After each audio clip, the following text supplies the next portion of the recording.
Hey guys, welcome back. So I wanted to come and show you my 4 little embellishment boxes.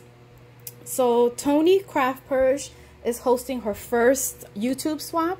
I will post a link to that video in the description bar. Even though the swap is closed, still, if you're not following her, go follow her because she might be doing more swaps. You never know. But I wanted to show you what I made. I'm not going to show the inside because I want it to be at least somewhat of a surprise. But the swap was to make 3 embellishment boxes using the Dollar Tree boxes. And obviously I made one for the host, which is Tony. So these are what my boxes look like. I used my Helga polkadoodles. And this one here is a little fence embellishment that if the person wants, they can just take it out. I put a little bit of hot glue so they can easily take that out and use it for their own embellishment. The same thing with the bows. You could basically take this thing apart. But this is the first box. And then this one. Really cute. And these are perfect. They're filled with goodies inside. And then this one says hug. Well, that one says sing. This one says smile. This one says hug. And I think she's just so freaking cute. And there's a doily. I put half a doily in the back, which now that I noticed, you can't even see it. So that was a waste of a doily.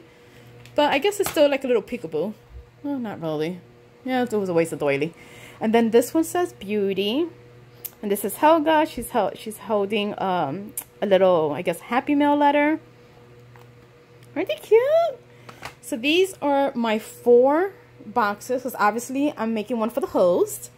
Then I also made these like little extra goodies, and these are nail holders. And look how cute. Then the nail filers from Dollar Tree. I just did the hole, added the little dangle. The Hey Girlfriend is a stamp from Alina Cuddle, and I embossed it to, you can see, kind of like it looks kind of poofy. So I made this one, and then this one. They're all basically the same. It's just different paper and a different butterfly. And then this one, and you can put it all the way down if you want, or you could just put it this way. And I have a tutorial on how to make a different kind of holder, but this one is so much easier. So if you guys want a tutorial on this one, let me know. It's super easy. And then that one. And that is it. Just a quick little project share. So pass by Tony's page. You never know. She might do another swap. Talk to you guys later. Bye.